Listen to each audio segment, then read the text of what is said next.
BNP chairperson Khaleda জিয়ার একান্ত সচিব এবিএম আব্দুস সাত্তার অন্তর্বর্তী সরকারের ৮ জন উপদেষ্টার সীমাহীন দুর্নীতির প্রমাণ নিজের কাছে রয়েছে বলে দাবি করার পর এ নিয়ে রাজনৈতিক অঙ্গনে ব্যাপক আলোচনা শুরু হয়েছে। অন্তত ৮ জন উপদেষ্টার আমি তথ্য প্রমাণ দিয়ে বুঝিয়ে দিতে পারবো আমার সচিব আছেন ২ জন যে তারা সীমাহীন দুর্নীতির সঙ্গে জড়িত। ৫৫০ কোটি টাকার দুর্নীতির অভিযোগ তার বিরুদ্ধে। গতকালকে তাকে নিয়ে দৈনিক কালের কণ্ঠ একটা বড় রিপোর্ট করেছে। সেখানে এই অভিযোগগুলো উঠেছে এবং প্রফেসর ইউনূসের বিভিন্ন প্রতিষ্ঠানকে সুযোগ সুবিধা পাইয়ে দেয়া, নগদে বিভিন্ন ধরনের কর্মকাণ্ড করা, বিটিসিএল এ বিভিন্ন ধরনের কর্মকাণ্ড করা, এই কর্মকাণ্ডগুলো উঠে এসেছে তখন গত রাতে তিনি সামাজিক যোগাযোগ মাধ্যমে একটা পোস্ট দিয়েছেন। ১৭ ফেব্রুয়ারি আনুষ্ঠানিকভাবে অন্তর্বর্তীকালীন সরকারের দায়িত্ব শেষ হয়েছে, মেয়াদ শেষ হয়েছে।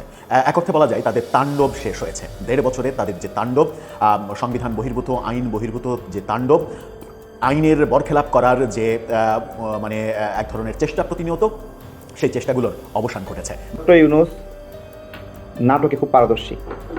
যাওয়ার সময় উনি সিম্প্যাথি নেওয়ার জন্য লাগেজটা একা একা ধরে হেঁটে যাচ্ছেন, যে উনি মনে হয় ফকিন্নিকুলের শিরোমণি, ওনার কেউ নাই, তাই না? তাহলে যেই মহিলাটাকে গ্রামীণ ব্যাংক থেকে নিয়ে স্বাস্থ্য উপদেষ্টা বানাইছিলেন, হে ছিল না লাগেজ ধরার জন্য? আপনার বান্ধবী ছিল না? দর্শক, এই ১৮ মাসে অন্তর্বর্তী সরকারের উপদেষ্টারা হাজার হাজার কোটি টাকা দুর্নীতি করে দেশ থেকে পালিয়েছেন। এই ১৮ মাস আগেও বাংলাদেশের যে পরিমাণ ঋণ ছিল তার চাইতেও অর্ধেক ঋণ কিন্তু বর্তমানে বেড়ে গিয়েছে। এই বর্তমানে ১৮ মাসে অন্তর্বর্তী সরকারের সকল উপদেষ্টারা মিলে প্রায় কয়েক হাজার কোটি টাকা বিদেশে পাচার করেছে। বিদেশি নাগরিকদেরকে দিয়ে সেখানে অন্তর্বর্তী সরকার গঠন করা হয়েছে। দর্শক, একের পর এক কিন্তু চাঞ্চল্যকর তথ্য বেরিয়ে আসতেছে যে কোন উপদেষ্টারা কত টাকা নিয়ে দেশ থেকে চলে গিয়েছে। চলুন আজকের এই ভিডিওতে সম্পূর্ণ ভিডিওটি দেখে আসি। শেষ পর্যন্ত দেখে আপনাদের মতামত অবশ্যই কমেন্ট সেকশনে জানিয়ে দিবেন। দর্শক, সাবেক প্রধান উপদেষ্টা প্রফেসর ইউনূসের বিশেষ সহকারী, যাকে আইসিটি মন্ত্রণালয়, ডাক টেলিযোগাযোগ মন্ত্রণালয়ের দায়িত্ব দেওয়া হয়েছিল এবং দায়িত্বে থেকে তিনি নিজের জন্য যা কিছু করেছেন, পাশে প্রফেসর ইউনূসের জন্য দুহাত প্রসারিত করে বাংলাদেশের ১৪ গোষ্ঠী উদ্ধার করে দিয়েছেন। এবং সেই তিনি নির্বাচনের ৩ দিন আগে দেশ ছেড়ে যে পালিয়েছেন, পালিয়ে যাওয়ার পরে অসভ্য অশ্রাব্য ভাষায় ফেসবুক স্ট্যাটাস যে দিয়েছিলেন যে আমার সঙ্গে পাঙ্গা লড়তে আইসেন না, আসলে প্যান্টের চেন খুলে যাবে, জাঙ্গিয়া পর্যন্ত খুলে যাবে, এরকম বাজে স্ট্যাটাস, বাজে ভাষাও ব্যবহার করেছিলেন। সেখান থেকেই আমরা বুঝতে পারছি যে কোন সভ্য মানুষদের প্রফেসর ইউনূস দেশের কাজে, দেশ পরিচালনার জন্য এনেছিলেন, যারা বেশিরভাগই বিদেশি নাগরিক। ৫৫০ কোটি টাকার দুর্নীতির অভিযোগ তার বিরুদ্ধে। গতকালকে তাকে নিয়ে দৈনিক কালের কণ্ঠ একটা বড় রিপোর্ট করেছে।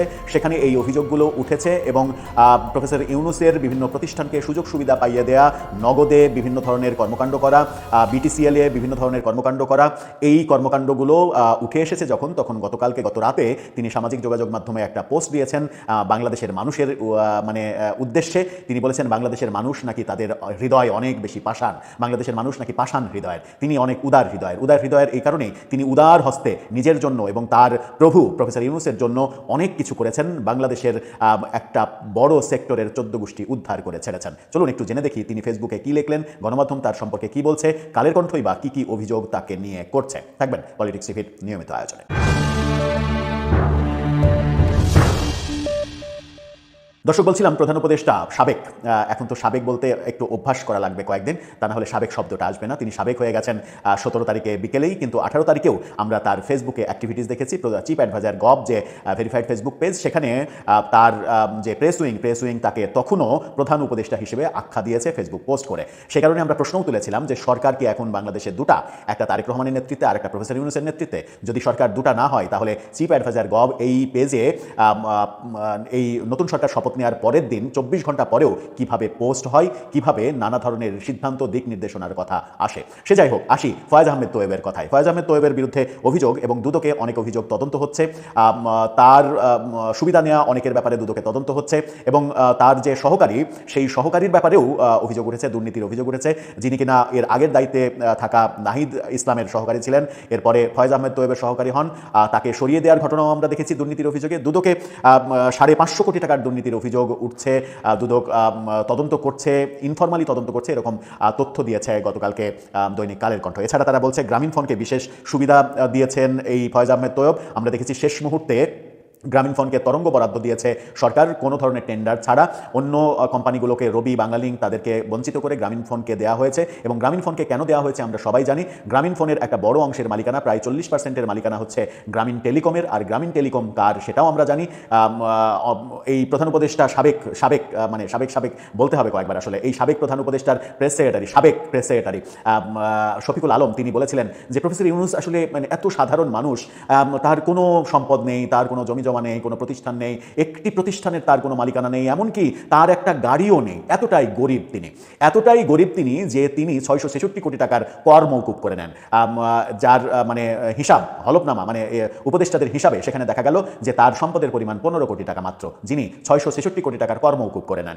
এই হচ্ছে আমাদের সিনারিও। সেই গ্রামীণ টেলিকম বললাম যে এটা কার, এবং গ্রামীণ এই নামটা যেখানে আছে সেই প্রতিষ্ঠানগুলো কার এটা আমরা খুব ভালোভাবে জানি। এমনকি বাংলাদেশে না, শুধু ফ্রান্স সহ বিভিন্ন দেশে গ্রামীণের যে বিভিন্ন প্রজেক্ট, বিভিন্ন প্রতিষ্ঠান, সেগুলোও যে প্রফেসর ইউনূসের এবং প্রফেসর ইউনূসের মানে সরকারে থাকা স্বাস্থ্য উপদেষ্টা নূরজাহান কিংবা তার ঘনিষ্ঠ আরেকজন মহিলা, আমি নামটা বলতে চাচ্ছি না, তারা যে বিভিন্নভাবে বিভিন্ন জায়গায় মালিকানায় রয়েছে এবং মালিকানায় থাকা সত্ত্বেও সেগুলো তাদের মানে সম্পদের তালিকায় আমরা দেখিনি। এই ব্যাপারগুলো আমরা দেখতেই থাকবো। ফয়েজ আহমেদ তোয়েবের কথা বলছিলাম, তার বিরুদ্ধে আরেকটা অভিযোগ, নগদ যেটা ডিজিটাল মানে প্ল্যাটফর্ম, টাকার ব্যবসা, ব্যাংকিং, ডিজিটাল ব্যাংকিংয়ের সেই নগদের সমস্ত স্টাফ পরিবর্তন করে ফয়েজ আহমেদ তোয়েব তার সুযোগ সুবিধা মতো নিজের পছন্দের নিজের আত্মীয় স্বজনকে ঢোকানোর একটা বড় অভিযোগ রয়েছে এবং নগদ থেকে বেশ অনেক টাকা মেরে দেওয়ার অভিযোগও রয়েছে।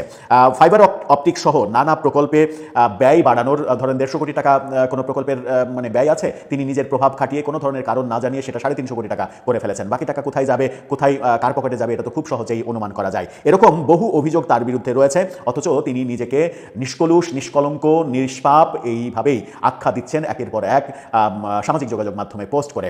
আজকের পত্রিকা তাকে নিয়ে একটা নিউজ করেছে, সেখানে বলছে আপনারা বড় পাষাণ হৃদয় ফয়েজ আহমেদ তোয়েব। বাংলাদেশের মানুষ নাকি অনেক বেশি পাষাণ, তাকে নিয়ে অভিযোগ করছে, সমালোচনা করছে। এই কারণে তিনি কি বলছেন, সদ্যবিদায়ী অন্তর্বর্তী সরকারের প্রধান উপদেষ্টা ডাক, টেলিযোগাযোগ ও তথ্য প্রযুক্তি বিষয়ক বিশেষ সহকারী ফয়েজ আহমেদ তোয়েব তাকে নিয়ে হওয়া সমালোচনার বিষয়ে আক্ষেপ করেছেন। বুধবার রাতে সামাজিক যোগাযোগ মাধ্যমে, অর্থাৎ গত রাতে সামাজিক যোগাযোগ মাধ্যমে ফেসবুকে দেওয়া এক পোস্টে এই আক্ষেপ করেছেন। ক্ষমতাচ্যুত প্রধানমন্ত্রী শেখ হাসিনার ছেলে সজীব ওয়াজেদ জয় ও সাবেক আইসিটি প্রতিমন্ত্রী জুনায়েদ আহমেদ পলকের একটি সংবাদের ফটোকার্ড যুক্ত করে ফয়েজ আহমেদ লিখেছেন, আপনারা যারা আমার তীব্র সমালোচনা করেন তখন আমার কাছে দুটা জিনিস অনুভূত হয়। এক, আমি বেশ কিছু সংস্কার পুশ করেছি, যথেষ্ট কাজ করেছি এবং নতুন অনেক কিছু করার চেষ্টা করেছি। যে লোক কাজ করে না এ জগতে তার কোনো সমালোচনা নাই। খুবই ভালো, আপনি খুবই গুড বয়।